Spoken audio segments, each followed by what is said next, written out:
जब क्रोधित रावण धर्मपाश छोड़ने ही वाला था तभी कृपाचार्य ने उसकी पिटाई कर दी। राजा बलि और विभीषण ने घात लगाकर रावण पर लगातार मुक्के बरसाए। रावण की व्याकुलता दुगुनी हो गई और उसका क्रोध तेज सूरज की चकाचौंध करने वाली चमक के बराबर था।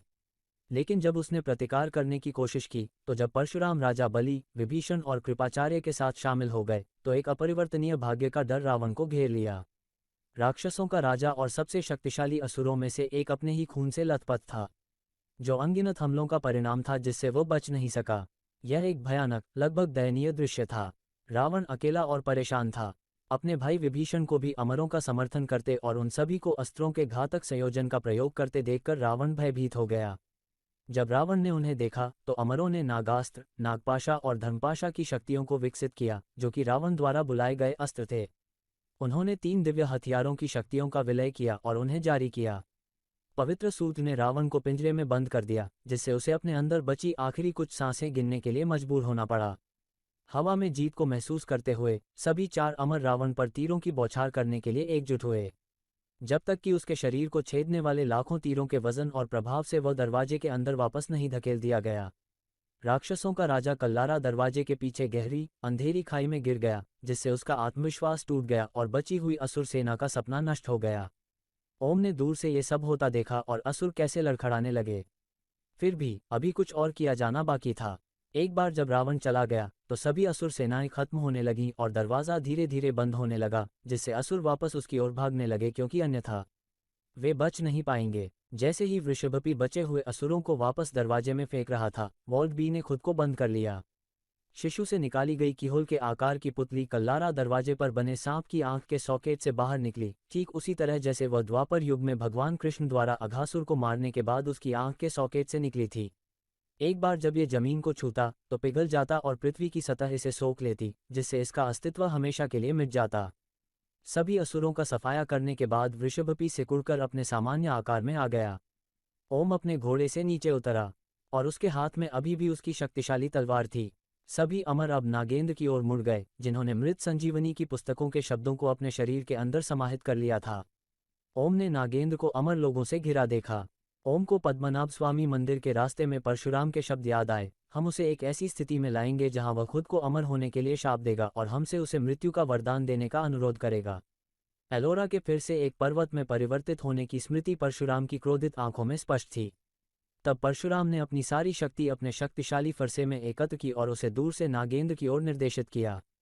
इस परम अस्त्र ने नागेंद्र के शरीर को छेद दिया और वह बिना किसी प्रतिकार के जमीन पर गिर पड़ा, क्योंकि उसे इसके प्रभाव से गहरी चोट लगी थी।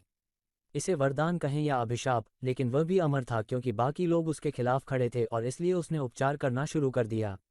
वृषभपि अश्वत्थामा की हार और रूपकुंड की घटनाओं पर क्रोध में जल रहा था, जिसने उसे लगभग मार डाला था। उसने अपनी गदा से नागेंद्र पर हमला किया, जिससे उसकी कई हड्डियां कुचल गईं।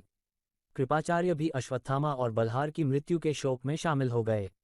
नागेंद्र अभी भी बेशर्मी से मुस्कुरा रहा था, जबकि उसकी हड्डियों ने उसे फिर से अपने पैरों पर खड़ा कर दिया था। हारा हूं फिर भी हारा नहीं, शुक्राचार्य ने गर्व से कहा। अब तक तो आप सभी जानते ही हैं कि वह भी अमर है। यह एक ऐसा युद्ध बन गया है जिसे आप कभी नहीं जीत सकते, क्योंकि आप उसे कभी नहीं मार सकते। सभी जानते थे कि शुक्राचार्य सही थे। नागेंद्र के अंत के समाधान की आशा में अमरों ने परशुराम की ओर देखा, लेकिन उत्तर आकाश से आया जब पुष्पक विमान जमीन पर उतरा और वेद व्यास उसमें से बाहर निकले। वेद व्यास ने नागेंद्र और शुक्राचार्य की ओर देखा। इस समस्या का समाधान नागेंद्र पहले ही बता चुके हैं। वो स्वयं उसे मारा नहीं जा सकता, लेकिन उसकी भागीदारी को और अधिक वर्जित करने के लिए उसे बंदी बनाया जा सकता है। मुझे आशा है कि आप दोनों को वह कथन याद होगा, फिर तुम भूल गए कि मैं सब कुछ सुन रहा हूँ और वह भी सुन रहा हूँ। उनके द्वारा चुराए गए छंद के शब्द और उनके द्वारा धारण की गई शक्ति उनके शरीर के अंदर गहराई तक समाई हुई है। उसे अपने बुरे दिमाग से दुनिया पर राज करने से रोकने के लिए आपको उसके शरीर को टुकड़ों में काटने की जरूरत है। ओम, यदि आप इस पागलपन का अंत करना चाहते हैं जिसने आपको युगों तक परेशान किया है, तो आपको तलवार में अपनी सारी शक्ति को बुलाने की जरूरत है ताकि आप इसे बंद कर सकें। ओम नागेंद्र के करीब आ गया, जिसे अब परशुराम और कृपाचार्य ने बंदी बना लिया था। सभी अमर और वृषभपि, ज्ञानगंज और निबिषा के शेष जानवरों के साथ एक सुंदर सफेद घोड़े के रूप में ओम के पास मजबूत खड़े थे। वेद व्यास के शब्दों ने सही स्वर में प्रहार किया और ओम ने अपनी सभी शक्तियों को बुलाने पर ध्यान केंद्रित किया, जो किसी भी अस्त्र से कहीं अधिक तीव्र थीं। जैसे ही आग की तेज लपट बादलों तक पहुंची, उसकी तलवार की धार बहुत चमक उठी और पूरे क्षेत्र को रोशन कर दिया। उसकी शक्ति, भावनाएं और कार्य सब कुछ संरेखित। ओम ने नागेंद्र को 9 टुकड़ों में काटने के लिए तलवार नीचे लाए। वेदव्यास शुक्राचार्य की ओर मुड़े और उनके हाथ जोड़ दिए। गुरु मार्गदर्शन करने के लिए है और युद्ध क्षेत्र में हमारा कोई स्थान नहीं है। शुक्राचार्य, मैं आपसे अनुरोध करता हूँ कि आप अपनी हार को शालीनता से स्वीकार करें और चले जाएं। यह अभी तक खत्म नहीं हुआ है। हालांकि काटे जाने के बावजूद नागेंद्र अभी भी जीवित थे, क्योंकि 9 हिस्से जीवन से कंपन कर रहे थे, फिर से जुड़ने के लिए संघर्ष कर रहे थे, लेकिन अमर लोगों ने उन्हें अलग कर दिया। वेद व्यास नागेंद्र के सिर के करीब आए, उसकी हताश आंखों में देखा, जो उसके शरीर को वापस पाने के लिए संघर्ष कर रहे थे। मैंने सुना है कि आप एक फ्रेशर्स पार्टी चाहते थे क्योंकि आप अमर हो गए थे। इसे अमरों के कुल से अपनी विदाई समझो। आप किसी भी पक्ष का समर्थन न करने पर अड़े थे और तटस्थ रहना चाहते थे। किस बात ने आपका मन बदल दिया? यदि मेरे पूर्वज हिरण्यकशिपु और हिरण्याक्ष प्रकट नहीं हुए होते तो मैं हस्तक्षेप नहीं करता। हम अमर हैं और नागेंद्र भी। मैं यहाँ सभी अमरों को उनके शरीर के अंगों को किसी भी मानव या दानव की पहुंच से दूर अलग अलग स्थानों पर ले जाने की जिम्मेदारी सौंपता हूँ। विभीषण, कृपाचार्य, राजा बलि और मैं प्रत्येक को 2-2 टुकड़ों का ध्यान रखेंगे और ओम को नागेंद्र के शरीर के अंगों में से एक दिया जाएगा। सभी ने अपने खून से सने हाथों से अंग निकाले। बिना किसी देरी के कृपाचार्य मंदिर परिसर से चले गए और युद्ध के मैदान से गायब हो गए। राजा बलि नागेंद्र के शरीर के 2 टुकड़े लेकर भूमिगत होकर सुतल लौट आए। विभीषण ने अपने पास मौजूद हिस्सों को अपने पास रखा और राक्षसों की अपनी शेष सेना के साथ अपने जहाज पर लौट आया। पुस्तकों को अपनी सुरक्षा में लेकर पुष्पक पर चढ़ने से पहले वेद व्यास ने शिशु को अपने हाथों में लिया और सावधानीपूर्वक उसे ओम को सौंप दिया। ओम ने स्पष्टीकरण की अपेक्षा करते हुए भ्रमित भाव के साथ बच्चे को अपनी बाहों में भर लिया। मैं जीवन भर आपका आभारी रहूंगा। आपने एक से अधिक बार मेरी जान बचाई। आपने मुझ पर भरोसा किया और मुझे बहुत कुछ सिखाया। मैं इस गदा को हमेशा के लिए सुरक्षित रखूंगा और जब भी मैं इसे धारण करूंगा, मैं इसे सम्मान, कृतज्ञता और हमारे द्वारा बनाए गए बंधन के प्रतीक के रूप में सम्मानपूर्वक मानूंगा। आपकी छोटी सी बोली मुझे बताती है कि आप इस युद्ध में बड़े हुए हैं। मुझे आप पर गर्व है। अपना ख्याल रखना, ओम। मुझे अश्वत्थामा को खोजने और उसे वापस वहीं ले जाने की जरूरत है जहां वह है। इस नश्वर क्षेत्र में आपका समय अभी समाप्त नहीं हुआ है। इस बच्चे की वयस्क होने तक देखभाल करें। पहले आप मुझे ज्ञानगर्भ से जाने नहीं देते थे और अब आप मुझे अंदर नहीं आने दे रहे हो। मैं उन सबको लेकर वापस क्यों नहीं जा सकता? तुम बीते हुए कल की भी आवश्यकता थी और आने वाले कल की भी आवश्यकता हो। तुम कल की हो। तुम दशावतार को गौरवशाली बने हो, अंतिम अवतार बनकर। श्रीमद्भागवत महापुराण की एक भविष्यवाणी में कहा गया है, शंभर ग्राम मुख्यस्य ब्राह्मणस्य महात्मनः भवने विष्णु स कल्कि प्रादुर्भविष्यति। उनका नाम कल्कि काल से लिया गया है, जिसका अर्थ संस्कृत में समय है, क्योंकि वह कालातीत है। ये बीते हुए कल और हिंदी में कल के लिए भी खड़ा है। कई पवित्र शास्त्रों में आपके आगमन की हजारों वर्षों से भविष्यवाणी की गई है। ये पुस्तकें कल के अवतार के बारे में भी विवरण साझा करती है, जिसे ऋषि शुक ने 5000 साल पहले सैकड़ों ताड़ के पत्तों पर लिखा था। जैसा कि विष्णु पुराण और कल्कि पुराण के प्राचीन हिंदू धर्मग्रंथों में उल्लेख किया गया है, इस भविष्यवाणी पर प्रकाश डाला गया है कि कल्कि का जन्म शंभला शहर के एक ब्राह्मण विष्णुयशा के बच्चे के रूप में होगा। शंभाला भी संस्कृत से लिया गया है और इसका अर्थ है वह स्थान जहां शांति रहती है। जगह का अस्तित्व हजारों साल पहले का हो सकता है। कल्कि पुराण में कुछ उदाहरणों में उल्लेख किया गया है कि कल्कि महाअवतार तमिराब्रानी नदी के बाहरी इलाके में देखा जाएगा। भागवत में उल्लेख किया गया है कि कल्कि का जन्म द्रविड़ देशम में होगा, जहां तमिराब्रानी नदी बहती थी। देवध्वज के रूप में आपका जन्म स्थान विष्णुयशा नामक एक ब्राह्मण के घर में था, जो भविष्यवाणियों में कल्कि के पिता का नाम है। कल्कि के पृथ्वी पर अवतरण का उद्देश्य बुराई को मिटाना, लोगों की चेतना को शुद्ध करना और दुनिया में संतुलन बहाल करना है, जो कि कलयुग में सभी नकारात्मक तत्वों से घिरी हुई थी। वैष्णव ब्रह्मांड विज्ञान के अनुसार यह अस्तित्व के अनंत चक्र में एक बार फिर सत्य युग की शुरुआत के लिए पाठ्यक्रम निर्धारित करेगा। कोई भी शास्त्र जो आप पढ़ते हैं वह आपको बताएगा कि कल्कि कायाकल्प के अवतार है। कल्कि जिस सफेद घोड़े की सवारी करते हैं वह देवदत्त होगा, जिसके एक हाथ में नादक तलवार होगी। ये सफेद घोड़ा वास्तव में भगवान विष्णु के दिव्य वाहन गरुड़ का रूप होगा। देवध्वज, आपके सामने जो सफेद घोड़ा दिखाई दे रहा है वह निभीषा का अंतिम दृश्य और बाहरी अंग है। वह देवदत्त है जिसका इन ग्रंथों में उल्लेख है। आप हमेशा अपनी असली पहचान की तलाश में रहते थे। यह आप हैं और आज न केवल आपको अपनी असली पहचान मिलती है बल्कि निभीषा को भी उसकी असली पहचान मिलती है। आप आश्चर्यचकित थे जब ये दिव्य तलवार आपके हाथों में प्रकट हुई थी, ठीक उसी समय जब आपको किसी घातक चीज की आवश्यकता थी, जैसे गदा आपके हाथ में प्रकट हुई थी जब आपको मुझे छुड़ाना था। आज यहाँ मौजूद सभी लोगों ने आपको देवदत्त की सवारी करते देखा है, निभीषा ने नहीं। उन्होंने आपको नंदक धारण करते हुए देखा है, जो केवल एक उग्र तलवार नहीं है, ये विष्णु की सबसे शक्तिशाली तलवार है। जो गदा आपके हाथों में प्रकट हुई थी और जिसे आपने वृषकापी को उपहार में दिया था, वह कौमुद की गदा नामक विष्णु की दिव्य गदा है, जो पूरी सेनाओं को नष्ट कर देगी। यही कारण है कि वृषकापी कुंभकर्ण और हिरण्याक्ष जैसे असुरों से लड़ सके, क्योंकि गदा ने उन्हें शक्ति प्रदान की थी। भगवान कृष्ण ने इससे दंतवक्र राक्षस का वध किया था। आप इसे कैसे महसूस करते हैं और मुझे नहीं? हर आदमी के जीवन में दो जन्म होते हैं। पहला तब होता है जब वह शारीरिक रूप से पैदा होता है और दूसरा तब होता है जब उसे अपने अस्तित्व के उद्देश्य का एहसास होता है। आप तामिरबरनी के बाहरी इलाके में पैदा हुए थे और आपका भाग्य आपको युद्ध के लिए तमिलनाडु वापस लाता है, जो आपको ये जानने में मदद करता है कि आप कौन हैं। आज इस भूमि पर आप फिर से जन्म लेते हैं, जैसा कि भविष्यवाणी में दावा किया गया था। कल के पुराण में भविष्यवाणी ने आपके जन्म के समय सितारों और ग्रहों की खगोलीय स्थिति भी बताई थी। आज तारे और ग्रह ठीक उसी स्थिति में है जैसे वे पार्क में खींचे गए थे और जैसे वे प्राचीन दुनिया में आपके जन्म की तारीख पर थे, जब ध्रुव तारा कैलाश पर्वत के ठीक ऊपर था। कल की पुराण, भागवतम और विष्णु पुराण के अनुसार कल की महाअवतार एक क्षत्रिय होने के साथ साथ एक ब्राह्मण भी है, जो दुनिया को त्याग देंगे और एक महायाजक के जीवन का नेतृत्व करेंगे। इसलिए आपका झुकाव ज्ञान और तलवार की ओर एक साथ था। जैसे सतयुग में आप एक मातृसत्तात्मक समाज में पैदा हुए थे, जहां आपके पिता एक ब्राह्मण थे और आपकी मां ने सभ्यता का नेतृत्व किया था। यह आपके लिए जाने और अपने कर्तव्यों का पालन करने और मेरे लिए अपना कार्य करने का समय है। मुझे अश्वत्थामा को खोजना है। इस रहस्योद्घाटन से ओम में भावनाओं की उथल पुथल मच गई। परशुराम के शब्दों में उनका विश्वास ही उनकी एकमात्र आशा थी। उन्होंने सतयुग के अपने दिनों को याद किया और इस बात पर विचार किया कि उनके जीवन के पन्ने कैसे खुले। वो नए रहस्योद्घाटन को स्वीकार करने के लिए बहुत अभिभूत था। अब मैं कहाँ जाऊँ? मुझे क्या करना चाहिए?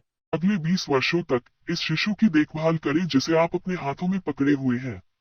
वेद व्यास ने अपने माता पिता का अंतिम संस्कार कर दिया है और इसलिए वह चाहते हैं कि यह बच्चा सुरक्षित रहे और उसका पालन पोषण अच्छी तरह से हो, क्योंकि यह परिमल की अंतिम इच्छा थी। ये बच्चा नश्वर है और इसलिए इसे ज्ञानगंज नहीं लाया जा सकता है। अब से आप उसके संरक्षक हैं और वह आपकी जिम्मेदारी है, जबकि आप कल्कि के रूप में मानवता की देखभाल करने के अपने कर्तव्यों को पूरा करते हैं। अब से यह बालक पृथ्वी कहलाएगा। तो इसका मतलब है कि हाँ, मैं परशुराम द्वारा पृथ्वी नाम का शिशु हूँ। मेरे नाम का अर्थ हिंदी में पृथ्वी है और मुझे ये नाम इसलिए दिया गया था ताकि भगवान विष्णु पृथ्वी के रक्षक के रूप में जो कुछ भी करते हैं ओम उसे जारी रख सके जब तक कि दुनिया के लिए कल्कि का उदय न हो जाए।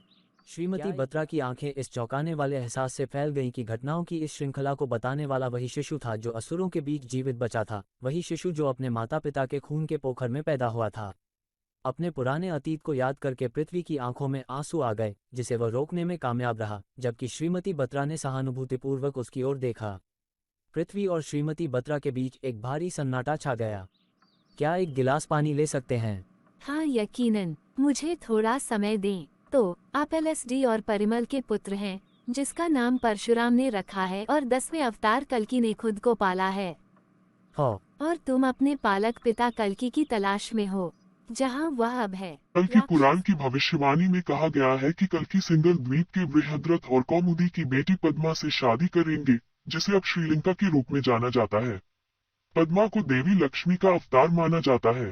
तुम सिंगल द्वीप जाओगे, अपनी प्रेयसी पद्मा से विवाह करोगे और अपना वैवाहिक जीवन आरंभ करोगे। कुछ समय के लिए सिंगल द्वीप में रहे और फिर भारत लौट आए। कल्कि पुराण उन सभी कार्यों के बारे में भी बात करता है जिन्हें आप कल्कि महाअवतार के रूप में पूरा करेंगे। इसमें उल्लेख किया गया है कि कैसे कल्कि राक्षस काली से सीधे भिड़ेंगे और समय आने पर उसका सर्वनाश करेंगे। वह अब है राक्षस काली। हाँ, राक्षस काली वह अधर्म की अभिव्यक्ति है जो कलियुग की शुरुआत में केवल 5 स्थानों तक ही सीमित था जहां वह रह सकता था, जहां जुआ, शराब, वेश्यावृत्ति, पशुवध और सोना था। राक्षस काली भगवान विष्णु के अंतिम अवतार का कारण है। कल की अवतार कलियुग का अंत करने के लिए है। हरिओम, आपका वर्तमान नाम भगवान शिव का है और आपका अवतार भगवान विष्णु में निहित है। आने वाले समय में आप जो कुछ भी करते हैं वह उन्नत है और यह कल की पुराण में पहले ही लिखा जा चुका है। यदि आप कभी मार्गदर्शन चाहते हैं तो कल की पुराण को अपने भविष्य की कर्मों की नियमावली माने। आपके लिए कल्कि के रूप में उभरने का समय अभी तक नहीं आया है और जब तक ऐसा नहीं होता है तब तक आपको ओम के रूप में नहीं जाना चाहिए और छिपे रहना चाहिए, जैसे कि नागेंद्र के मिलने से पहले आप थे और आपको रॉस द्वीप पर लाए थे। आपके अनंत जीवन की यह कड़ी इसी द्वीप पर शुरू हुई थी और अब श्रीलंका के द्वीप पर समाप्त होगी। रहस्य रखने में द्वीप अच्छे हैं। मेरे लिए अश्वत्थामा की खोज में निकलने का समय आ गया है। मैंने अपने मित्र अश्वत्थामा को पहले ही खो दिया है। क्या मैं तुम्हें फिर कभी देखूंगा? हाँ प्रियोम, हमारा फिर से मिलना तय है। विष्णु पुराण में कहा गया है कि सभी 7 अमर विष्णु के 10वें और अंतिम अवतार कल्कि की मदद करने, पापियों को नष्ट करने, कलयुग को समाप्त करने के लिए धर्म या धार्मिकता को बहाल करने और अस्तित्व के इस चक्र में सत्य युग के नए युग के लिए पोर्टल खोलने के लिए जीवित है। तब तक आपको हमारे लौटने का इंतजार करना चाहिए और हमें कल्कि के उभरने का इंतजार करना चाहिए। मैं समझती हूँ कि आप कहानी के इस पक्ष को जानते हैं क्योंकि ओम ने आपको ये तब बताया था जब उन्होंने इतने वर्षों तक आपका पालन पोषण किया था। लेकिन अब सवाल उठता है कि आप कहानी के दूसरे पहलू को कैसे जानते हैं। मेरा मतलब है, आप उनके जीवन की हर घटना का इतने विस्तार से वर्णन कैसे कर सकते हैं, जबकि आप नागेंद्र, LSD और परिमल से कभी मिले भी नहीं हैं। श्रीमती बत्रा, क्या आपको हमारी पहली बातचीत याद है? मैंने तुमसे कहा था कि मुझे सब कुछ स्पष्ट रूप से याद है, जैसे कि यह मेरी आंखों के सामने हुआ हो। आपका ये कहना सही है कि मैंने ओम का पक्ष सुना क्योंकि उन्होंने ही मुझे ये कहानी सुनाई थी। लेकिन जब दूसरे पक्ष की बात आती है तो मैं नागेंद्र के जीवन की हर घटना का साक्षी रहा हूँ, जब से वह देवध्वज के मृत शरीर के साथ धन्वंतरी की झोपड़ी में आया, जिसमें देवद्रथ और LSD के रूप में मेरी मृत्यु और पृथ्वी के रूप में मेरा जन्म शामिल है। ये सुनकर श्रीमती बत्रा के चेहरे का सारा रंग उड़ गया। इस भयानक रहस्योद्घाटन ने कि पृथ्वी कोई और नहीं बल्कि स्वयं देवव्रत था और अपने अंतिम शरीर में LSD के रूप में जाना जाता था, ने श्रीमती बत्रा को अंदर तक झकझोर कर रख दिया। जब उसे एहसास हुआ कि वह अपने पति के हत्यारे के ठीक सामने खड़ी है, तो वह पृथ्वी से सुरक्षित दूरी बनाने के लिए कुछ कदम पीछे चली गई, लेकिन लापरवाह पृथ्वी जारी रहा है। उद्धरण, मेरे मरने के बाद भी शिशु रोता रहा। मेरे पास अपने ही बेटे के शरीर में प्रवेश करने के अलावा कोई विकल्प नहीं था, क्योंकि कोई अन्य नवजात शिशु नहीं था जो मेरी आत्मा की मेजबानी कर सके। मेरे पास अपने लिए अपना बच्चा पैदा करने के अलावा और कोई चारा नहीं बचा था। बच्चे के शरीर को प्राप्त करने के बाद भी शिशु बिलखता रहा, क्योंकि अब यह एक पत्नी थी जो अपने पति के लिए रो रही थी, जो उसकी आंखों के सामने मर रहा था। न तो मैं उसकी मदद कर सकता था और न ही उसे बता सकता था कि मैं अब भी जिंदा हूँ और उसके साथ हूँ। बेचारा परिमल, उसने मेरे लिए मोक्ष की कामना की, लेकिन बदले में उसे अपना उद्धार मिला, जिसे मैंने अपने लिए सबसे अधिक चाहा था। फिर भी मैं नागेंद्र की बातों में बंधा रह गया। तुम यहाँ क्यों हो और तुमने मुझे ये सब क्यों बताया? क्योंकि श्रीमती बत्रा, ओम की तरह हर कोई अपने जीवन का उद्देश्य जानने का हकदार है और उनकी मृत्यु क्यों हुई। आप भी। इससे पहले कि श्रीमती बत्रा पहेली को समझ पाती, पलक झपकते ही पृथ्वी ने श्रीमती बत्रा का गला काट दिया और नल से पानी की तरह बह रहे खून को इकट्ठा करने के लिए पारदर्शी खाली बोतल का मुंह उनकी गर्दन पर कटे स्थान पर रख दिया। श्रीमती बत्रा दर्द से चिल्लाने में असमर्थ थीं, क्योंकि उनका अपना खून घुट गया था और सांस लेने के लिए हौंफते हुए घुटनों के बल गिरने से पहले उनकी इंद्रियां कमजोर पड़ने लगीं। जैसे ही बोतल में ओम का खून इकट्ठा हुआ, जो उसकी रगों में बह रहा था, नागेंद्र को वापस लाने के लिए, उसके शरीर के अंगों को इकट्ठा करने के लिए मुझे जिंदा रहने की जरूरत है। आखिरकार वह अभी भी जीवित है और मैं अब भी अपने उद्धार से वंचित हूँ। पृथ्वी ने आखिरी बार श्रीमती बत्रा की आंखों में देखा और उसने उसकी आंखों में एक चालाक उत्सव के साथ उपलब्धि की भावना के रूप में सरासर राक्षसीपन देखा। पृथ्वी के शरीर में देवव्रत की आत्मा के पास अब एक पारदर्शी बोतल में श्रीमती बत्रा के शरीर से ओम का खून था। आगे उसे मृत संजीवनी की प्रक्रिया की आवश्यकता थी, जो पुस्तक ने शुक्राचार्य को सिखाई थी। जैसे ही श्रीमती बत्रा ने अंतिम सांस ली, कमरे में एक परिचित आवाज गूंज उठी। हमें अभी एक लंबा रास्ता तय करना है और बहुत कुछ खोजना, हासिल करना, इकट्ठा करना और पुनर्स्थापित करना है। चलो चलें। परिचित आवाज शुक्राचार्य की थी, जो पृथ्वी का उसी तरह मार्गदर्शन कर रहे थे जैसे उन्होंने एक बार नागेंद्र का मार्गदर्शन किया था। लेकिन जैसा कि शुक्राचार्य ने गायब होने से पहले ओम से कहा, यह अभी खत्म नहीं हुआ है।